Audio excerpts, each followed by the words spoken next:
Every Monday to Friday, this is Peter Lewis's Money Talk. Money Talk. Good morning, this is Peter Lewis, and a warm welcome to Money Talk for Tuesday the 9th of July. And happy birthday to the Wall Street Journal. The financial newspaper was launched 135 years ago today. This podcast is sponsored by Surfing Group, which is headquartered in Singapore and offers online financial services to 50 million customers across 10 countries. In today's business and finance headlines, Sunday's voting in the French parliamentary elections has left France in limbo over its next government, with no single party or bloc near an outright majority in the 577 seats National Assembly. In a shock result, the new Popular Front, which is a left-wing alliance formed at the last minute to fight the election, won 182 seats, but it doesn't have an absolute majority. The centrist Ensemble alliance of President Emmanuel Macron came second, winning more seats than Marine Le Pen's far-right RN, which was pushed into third place on 143 seats. Real wages for Japanese households fell for a 26th consecutive month in May as persistent inflation crimped consumer spending power. Average cash earnings in Japan increased by 1.9% year on year, but the country's nominal wage growth lagged behind the 2.5% core consumer inflation rate in May, marking the 26th straight month of negative inflation-adjusted real wages, which fell 1.4%. The People's Bank of China is taking steps to enhance control over interest rates through additional open market operations. The PBOC will conduct temporary bond repurchases or reverse repurchases as part of open market operations, it said in a statement Monday. And these actions aim to improve efficiency and maintain ample liquidity in the banking system. This adjustment comes amid increased demand for bonds, which has driven yields to record lows.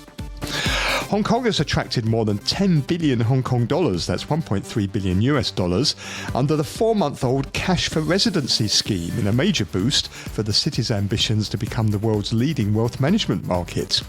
The scheme aims to attract wealthy individuals and their families by offering a faster route to residency for investments of at least 30 million Hong Kong dollars in Hong Kong listed stocks, bonds, deposits, funds, investment-linked insurance policies or non-residential properties. Secretary for Financial Services and Treasury Christopher Hoy said Hong Kong will surpass Switzerland to become the world's largest wealth management hub by 2027. On today's Money Talk, we're joined by Mark Michelson, Chairman of the Asia CEO Forum at IMA Asia, Christopher Lee, Partner at Farron, Augustine and Alexander Investment, and in Washington DC, our US Economics Correspondent, writer and broadcaster, Barry Wood. And if you want to get in touch, please go to my website, peterlewismoneytalk.substack.com. That's where you'll also find my daily newsletter with more details on some of the main business, finance and economic headlines from across Asia. Money Talk. The S&P 500 and Nasdaq closed at record highs on Monday ahead of key inflation data on Thursday and Friday. The S&P 500 ended the day up 0.1% at 5,573, notching its fourth record closing high in a row. And that represented part of a 5-session winning streak, which is its longest run since late January. The Nasdaq Composite advanced 0.33% to 18,404. That's also a record high. And the Dow finished 31 points lower. That's 0.1% at 39,344. Short-term US debt sold off after a recent rally. The yield on the policy-sensitive 2-year Treasury climbed from Friday's 3-month low, rising 3 basis points to 4.63%. The 10-year yield was unchanged at 4.28%. The dollar, when measured against a basket of peer currencies, rose, ending a 4-session losing streak. The US dollar index rose 0.1% to just above 105. The euro, which has been volatile since President Macron called the elections, drifted lower initially Monday, but the downside was limited by the fact that no party won an outright majority, and that means getting any fiscal stimulus passed won't be easy. The single currency was down 0.1% against the dollar at $1.0825. The offshore yuan was steady, around 7.29 renminbi per dollar, after the PBOC entered into temporary bond repurchase agreements with a view to selling bonds to cool the recent rally. Gold sold off throughout the session, with weakness driven by the PBOC holding off on gold purchases for the second consecutive month. Spot gold closed 1.4% lower at $2,359 an ounce. Brent crude oil settled 0.9% lower at $85.75 a barrel. And Bitcoin saw volatile trading, ending the day 1.8% lower at 56,385. Chinese shares declined Monday, ahead of the start of the third plenum next Monday and also a host of economic data. China's CSI 300 fell 0.9%, its fifth day of losses, and making its return for the year-to-date negative for the first time since early February. Last week marked a seventh week of losses for the index of large-cap stocks. That's its longest losing run since early 2012. In Hong Kong, the Hang Seng lost 276 points, that's 1.6%, to 17,524. That's its lowest level since April the 25th, and it's down more than 10% from its recent high on May the 20th, putting it into a technical correction. Futures markets pointing to a gain of about 135 points for the Hang Seng at the open, projected to start the day at 17,660. And you can get more details on the latest market movements in my daily newsletter at peterlewismoneytalk.substack.com. Every Monday to Friday, this is Peter Lewis's Money Talk. Peter Lewis's Money Talk. It's time to welcome our Tuesday morning guests. We have with us Mark Michelson, who's chairman of the Asia CEO Forum at IMA Asia. Morning to you, Mark. Good morning. And also with us is Christopher Lee, senior partner at Farron, Augustine and Alexander Investments. Morning, Chris. Hello, Peter. Good morning to you all. Thank you. And over in Washington, D.C., as always on a Tuesday morning, we find our US economics correspondent, writer and broadcaster, Barry Wood. Morning, Barry. Good morning. I'm having all kinds of technical problems due to these little devices, these tiny little devices that go in your ear. And it doesn't seem to be compatible with Zoom. And anyway, well, I hope it doesn't. I hope you hear me okay. We can hear you loud and clear. That's the main thing. So we'll crack on. And let's talk about some election news. First of all, in France, as you heard in the introduction there, in the parliamentary elections, France left rather in limbo over its next government. No single party or bloc of parties is anywhere near an outright majority in the 577-seat National Assembly. And in a shock result, the new Popular Front, which was a left-wing alliance, formed at the very last minute to fight the election to try and defeat Marine Le Pen's party. They won with 180 seats, but it doesn't have an absolute majority. The centrist Ensemble alliance of President Emmanuel Macron came second with 168 seats, but his alliance suffered a big defeat, lost roughly a third of the 250 seats it held. However, he did win more than seats than Marine Le Pen's far-right Rassemblement National, which was pushed into third place on 143 seats. I mean, Mark, do you want to kick off on this? I mean, France was flirting initially with the far-right. Is this any better? It's flirting with the far-left now. Well, again, it demonstrates the polls aren't particularly accurate anywhere in the world. And this suggested, but it just means more instability and more concerns, which we're seeing pretty much in a lot of places around the world. I'm not sure how this is going to sort out, but for example, there's a NATO meeting in Washington this week. Of course, France is going to be there. I suspect President Macron will be there, but he'll make whatever he says. I think his colleagues aren't quite sure if that's going to be the policy going forward. I mean, the same is obviously true for President Biden, depending on what happens in the election in November, and others as well. So it adds to a very difficult situation. And of course, a lot of our members don't like instability. Of course, it occurs all the time.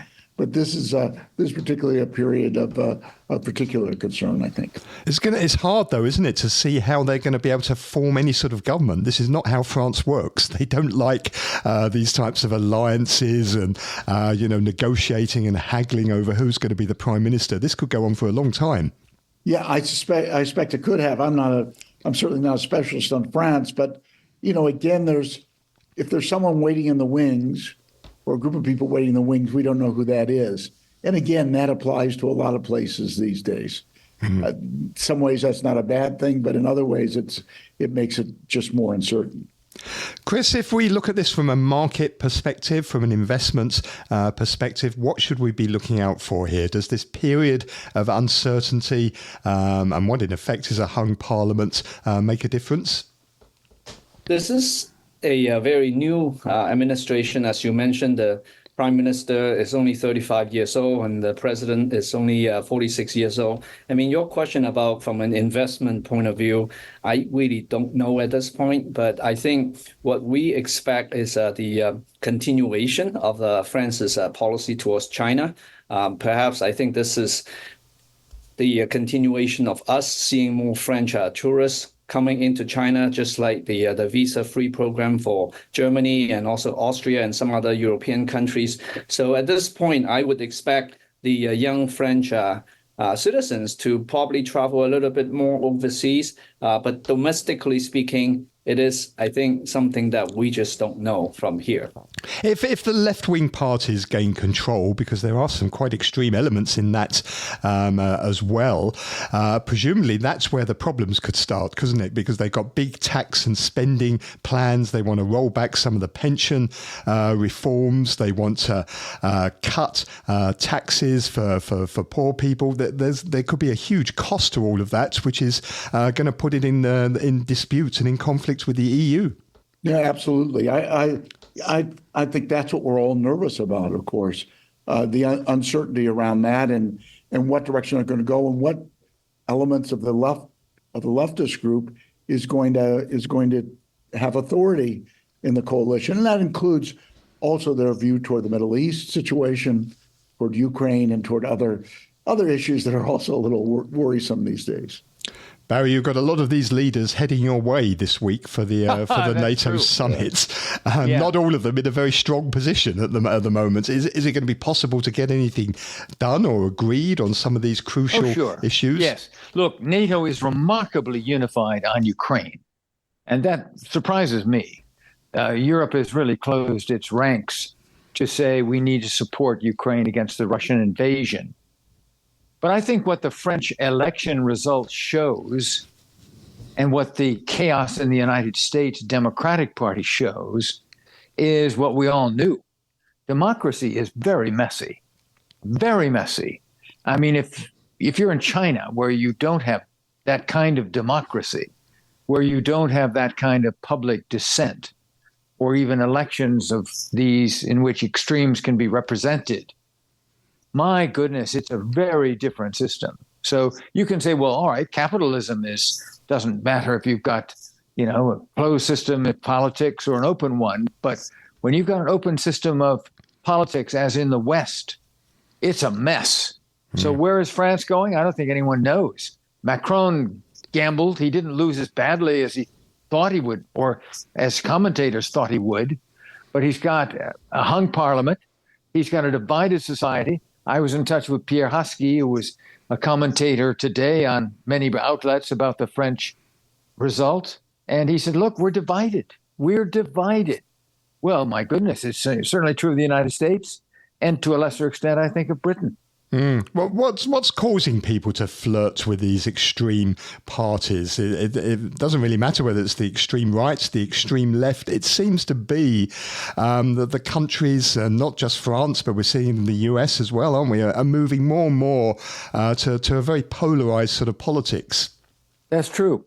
I think it may have to do with the simple reality that people don't feel that government is very close to them.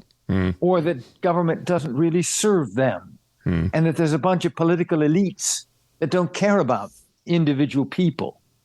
And then you get all these bizarre notions of political ideas that are put forward, and you don't know who's going to get traction. But let's just say that in Western Europe, North America, and some other parts of the world, we're really reflecting a lack of unity on many basic issues. Now, I began by saying, isn't it remarkable that Europe is united on Ukraine? And certainly that applies to the United States because Biden is very much, and he's been the biggest supporter of Ukraine. So this summit will go well. Most people will be looking to see, Joe, are you there? Can I give you a hand? Make sure you don't slip, that kind of thing, because we're absolutely obsessed now with whether Joe Biden can function. And boy, that doesn't say much for the United States, does it?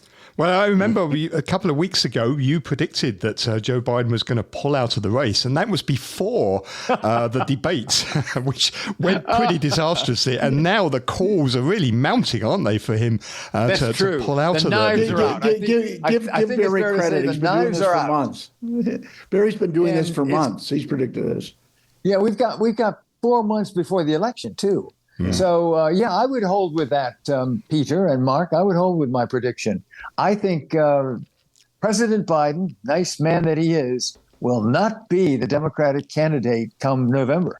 I don't know what's going to happen, but boy, it's the protests from him are growing louder. And I don't think that's necessarily reassuring that his position is strong. Is there anything he can do to reassure people that he is the right candidate, or is this almost now forlorn hope? Because he's 81 years old, he's going to be 85 in 4 years' time at the end of his presidency. Presumably, it's only going to get worse, isn't it? I'm wondering if there's anything he can do. We haven't really come up with a pill that says, oh, hold it, I'm 81 and I'm very near to being senile. I need this pill to sharpen me up. That pill is not yet on the market. And I think that's why Mr. Biden, he can do all he says he will do, but the public will see him as he is. And I don't think that he's going to get better. I think on the contrary. Once people focus on how he looks and acts, it'll get worse. The issue is credibility. As I think Barry has hinted at. It's not that there are people digging down, including the Biden supporters, especially his family and others, who are almost, they're denying almost any issue, which is the problem too, because even if the issues don't force him to step down, you've got to admit that they're there and that they're affecting people. It's not just the media. They're affecting people when 70% or whatever the number is don't think he's young enough to be president. Agreed. That's an issue. So that's what he's got to overcome. He may stick it out. I think Barry, by all accounts, Barry could be right, and in some ways maybe should be right. No, he should be right, but you don't know in politics, and they're taking such a strong stand. Not only him, but some of the leaders for now. And of course, they will until they won't. Because if they change, and if there are some numbers that come out, we talked about this last time, numbers of some new polls, some more donors that don't want to support them, some more public statements by members of Congress, that could push it in another direction. But it has to be pretty quick, and who knows if it'll make a difference. But it's pretty clear at this point, unless there's some dramatic change. Obviously something could happen to Donald Trump. He could go crazy, could finally make the wrong statement, but we're not sure what the wrong statement is. It doesn't seem we can do that. Whatever that is, that could happen. But short of that, we're on track to Donald Trump becoming the next president of the United States. Chris, let's get a perspective from this part of the world on that. I mean, presumably China must be watching this very closely because, whoever the next president is going to be, it's going to have some significant repercussions for the mainland, for Beijing. Yes and no, Peter. I think, Barry is right that Biden is not showing any strong hands at this point. But I am also siding with Mark a little bit here that I think even if he were to lose, right, having another nominee at this point is probably not going to help.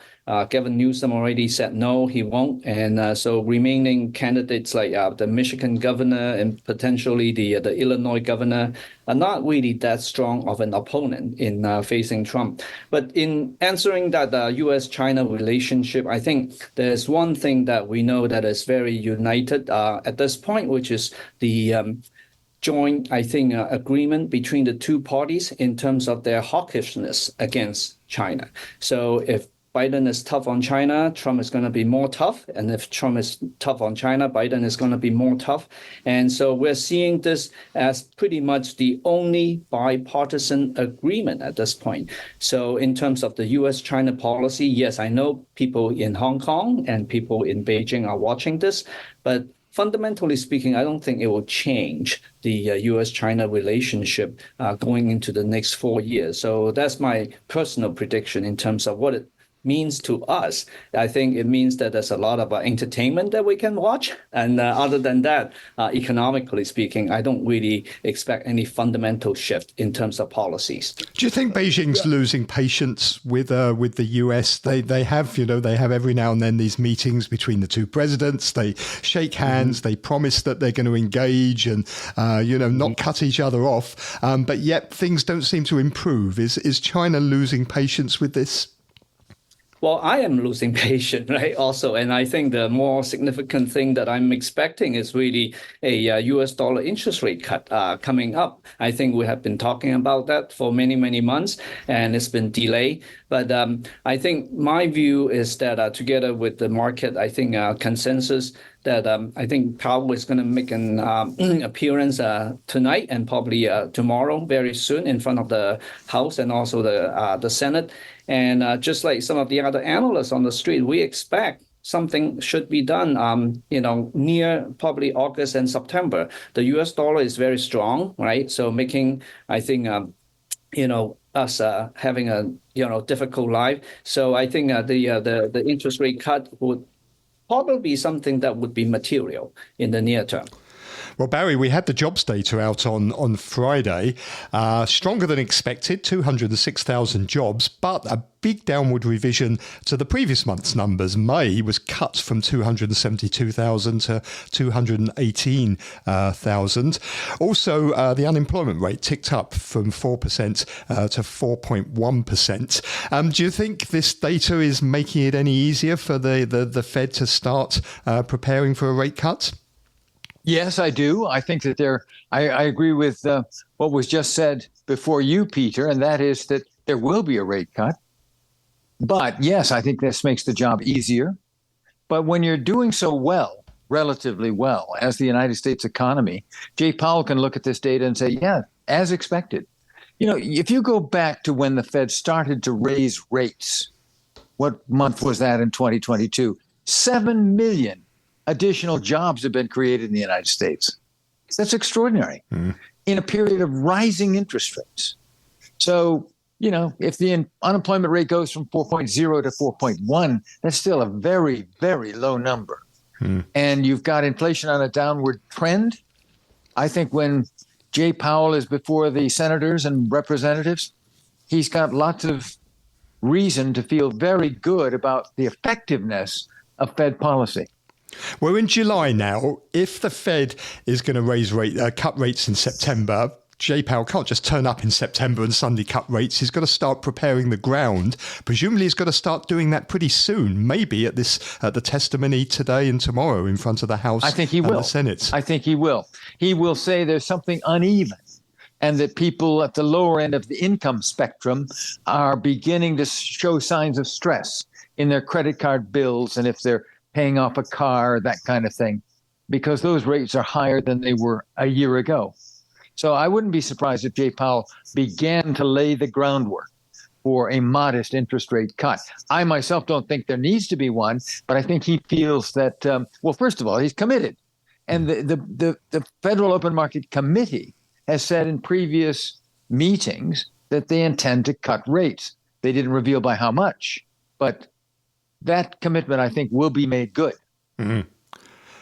Mark? I'm not a specialist in this area, but Jay Powell's statements the past few days suggested that he's in no hurry. Now, I agree with Barry that he's going to do it almost certainly at some point, but it might not be September. We'll see in the next day or two. I agree. There should be indicators.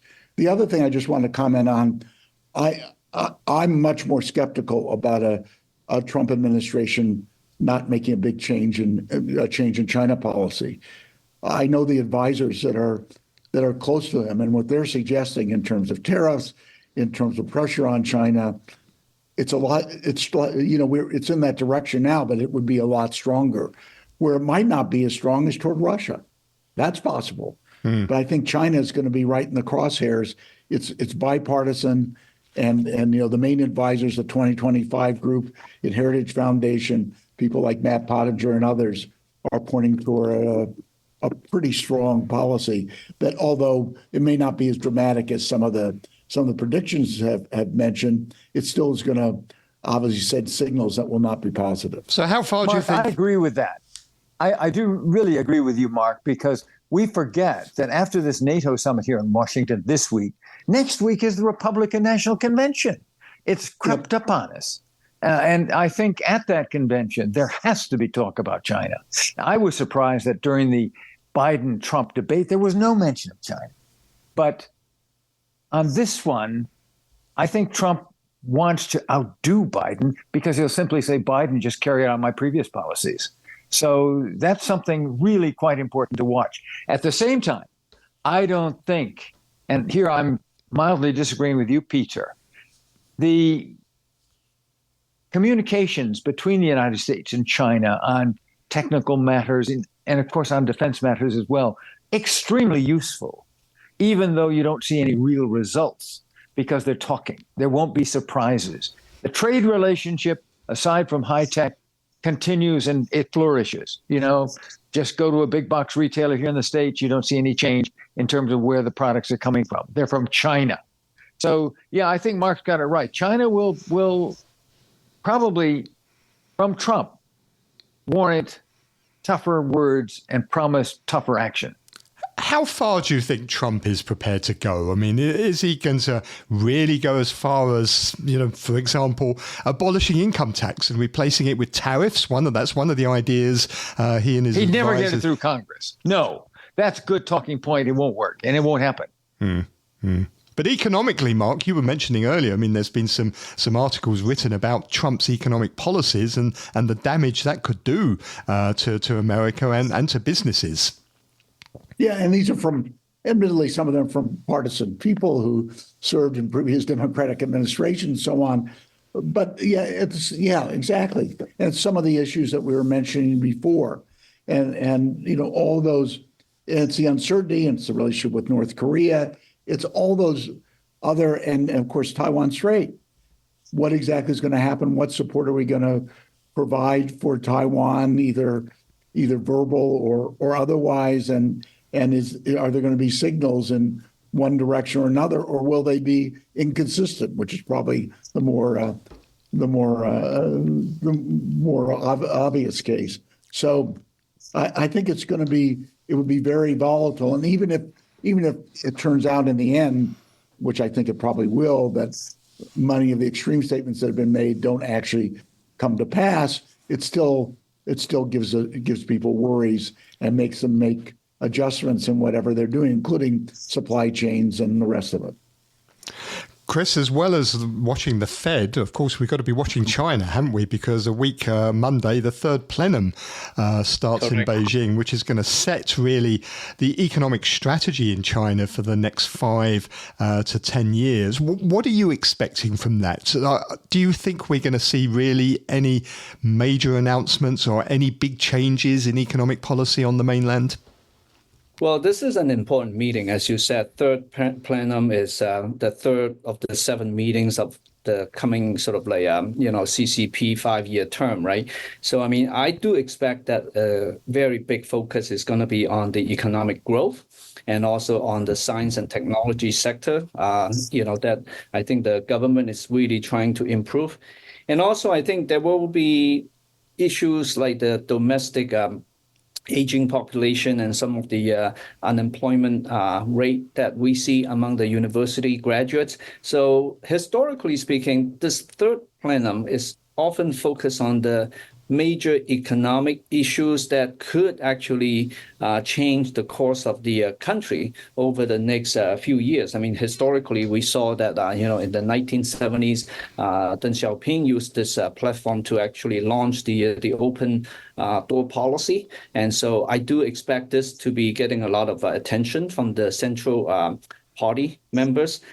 Having said that, I think you won't see a major change, but you will see a continuation of the building up of confidence domestically, because we've seen the private sectors kind of like getting damaged in the tutoring space and also gaming space, and clearly, you all know that the property sector has been in a downturn, right? So hopefully we will see more improvement in more of a consumption-driven Chinese economy, and also the more exports of the EVs. And in terms of the consumption-driven economy, I think the cultural change is happening. Instead of just saving, the current generation is definitely going out and spending more money. And instead of eating at KFC, fried chicken, there's a very popular coconut chicken restaurant all across China. And also, apart from that, I mean, you all may have experienced the Haidilao hot pot. I mean, these are all the sort of like retail restaurants that are doing well domestically. So I do think that there's going to be a continuation of the growth focus. Mark, what are your members hoping for? They're hoping for some signals that there's going to be a change. And obviously, consumer spending is one of those key areas, but closely related to property, as Chris has suggested. We hear, new houses are being sold, but what about all the investment properties that are there? Are they going to be let out on the market? How that's going to affect the market? Focus on letting local governments maybe buy into these, but local governments don't have any money. So, all these sort of things, it's still unclear. And I think it still makes people nervous. And at least I haven't checked in the past couple of weeks, but the last session I was in where we had several members, several people who run China operations talking who are consumer focused. They said there hasn't been much change. It's a little better, but not a lot. And confidence still isn't there. So that's important to them. In addition, obviously, property, it affects everything, as Chris said. So that's what we have to see.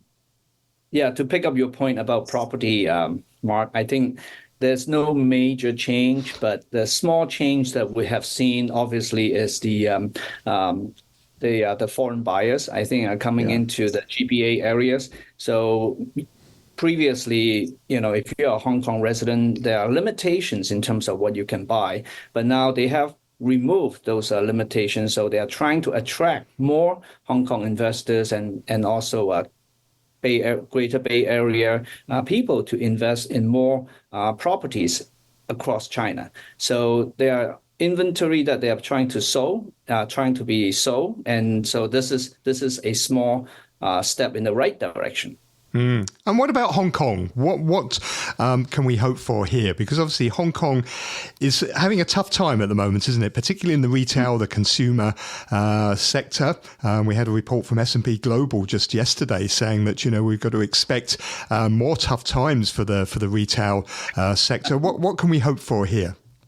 Well, we're hoping to be the largest wealth management center, right after Switzerland, and this is something that I think is already made public.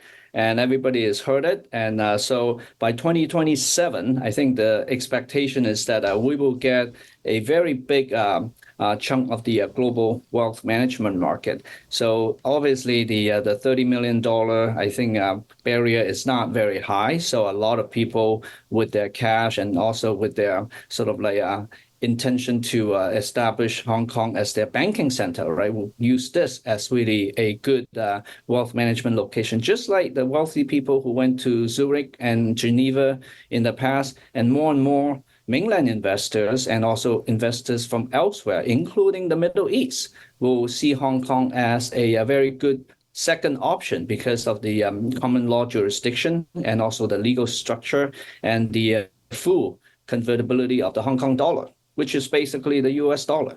Yes. Chris, I really like what you said about Hong Kong becoming a wealth management center, and I'll bet you're right. But let me ask you this. It's been several months, years, since the central government allowed foreign entities to have access to Chinese consumers for mutual funds and other things. And yet several American, and I think also European funds, managers have become very discouraged about the various restrictions that they're under. What's happening? Well, this is something that you really should ask your administration, Barry, because I think just going back to the Trump versus Biden, I think, difference in terms of who is more hawkish on China. Yes, I know that Mr. Trump is very vocal and he is performing like an actor on TV. But if you look at the actual policies, right, during the Biden administration, the list of Chinese stocks that are not allowed for Americans like mutual funds and also pension fund to invest in, that list had grown significantly. So there's a much longer list of Chinese equities and also securities that cannot be invested by American investors, especially the institutional investors. So with such a massive departure of a major investor, that's why you see a lot of selling pressure on the domestic Chinese equities market. So it is something that is originated from Washington. I don't think it is something that the Chinese government can do locally in Beijing. That's a good point, Chris. I think exactly that's not going to get better, at least in the short term. Whether it does next year or not, if the U.S. relaxes restrictions, I'm not sure. The one thing I just want to mention, I was just at a China conference last week.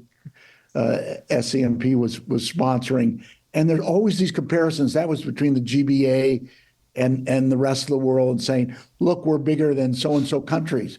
Mm-hmm. They never mentioned that California is twice as big as the GBA in terms of GDP, and so is Texas almost. It's that kind of thing. And in this case, surpassing Switzerland. Yes, that's important, I guess, symbolically, but it's really, is this really going to have an appeal? And Chris mentioned some of the challenges, but I agree that this is an opportunity for Hong Kong, and they're trying to take steps in that direction for all the reasons that Chris said. We still have those famous Hong Kong advantages that may be slightly tarnished, but they're still pretty strong. So it's absolutely essential to keep those advantages, isn't it? Like the English legal system and so on. What about the outlook for Chinese equities, Chris? It's every time we seem to think that they're going to pull themselves out of the doldrums, we have a good couple of months and then it sinks back again. So Chinese stocks now turn negative once again for the year.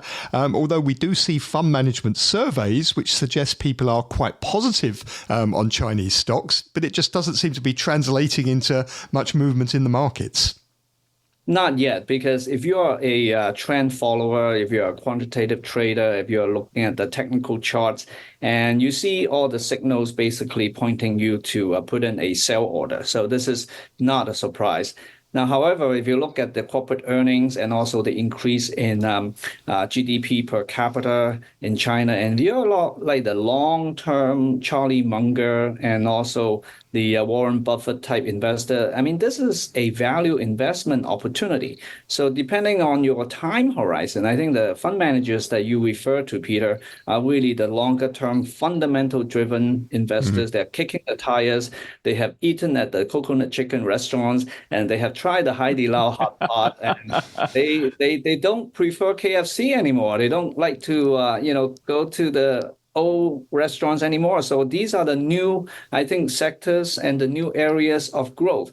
And I think the Chinese consumers are definitely spending more domestically at these new places. And if you haven't tried them, I would encourage you to make a trip to Shenzhen. And even MTR is now, I think, promoting certain schemes to really help people go from Hong Kong to Shenzhen very easily. So I would expect some fundamental improvements there, which will eventually translate into higher stock prices. You all know that just because you run a good company doesn't mean that your earnings will translate into good stock price. It will take time for that to happen. So markets are not always efficient. And the problem this may not be good news for Hong Kong retail sales, however, as Peter suggested, but that's another story. But part of the problem for Hong Kong and Chinese stocks is they haven't, unlike US stocks, been able to really jump on the AI bandwagon, have they? That's been really part of the issue. If you want to play the AI theme, you know that you go and look at NVIDIA and other US stocks, but it's hard to do it in Hong Kong and China. Has that been part of the problem? Well, it is. I mean, I know that Hong Kong is never a technology center, so we're not really participating in that AI boom. But I think just going back to your point about the third plenary session, the plenum, right? I mean, one of the, I think, focus area is really for the science and technology industry to get more government support. So it is there. It's just that it has not translated into a company like NVIDIA. But again, I mean, fundamentally, I think the focus is really on finding new sectors or growth areas like retail. Consumption is going to be one of them.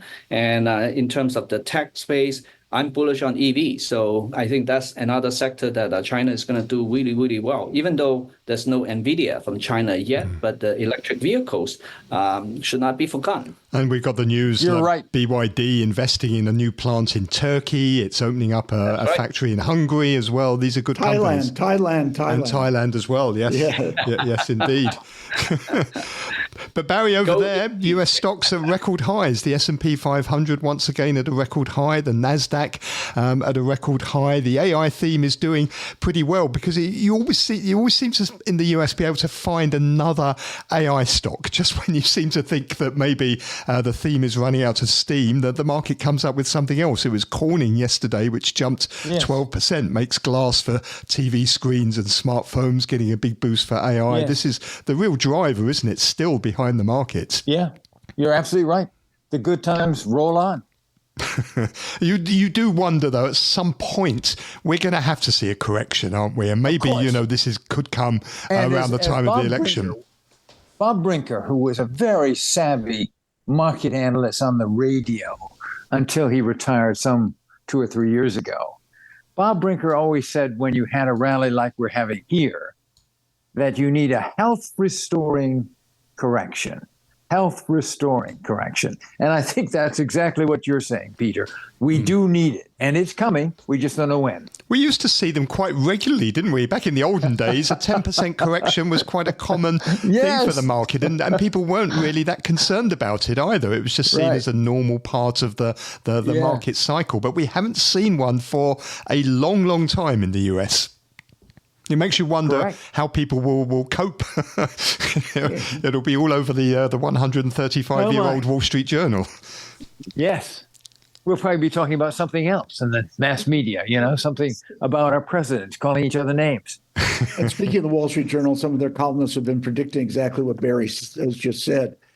And of course, what complicates that, it could be in the middle of a presidential campaign, which would make things messier if that's possible. Well, great. Look, thank you very much indeed for your comments this morning. Have a great day. You heard there Mark Michelson, Chairman of the Asia CEO Forum at IMA Asia. Also Christopher Lee, who is Senior Partner at Farron, Augustine and Alexandra Investments. And over in Washington, D.C., our US economics correspondent, writer and broadcaster, Barry Wood. You're listening to Peter Lewis's Money Talk. Money Talk. Thank you for listening this morning. I'll be back tomorrow with more business and finance headlines to discuss them. I'm going to be joined by Enzio von Faul. He's back from holiday, capital preservation specialist at Financial Shield, and Tim Huxley, chairman of Mandarin Shipping. And with a view from Japan is John Byrne, who is principal economist at the Asian Development Bank. Please do subscribe to my daily newsletter, which contains updates on business and finance news from the Asia Pacific region and affecting Asia. You'll find that at peterlewismoneytalk.substack.com. See you tomorrow. Money Talk.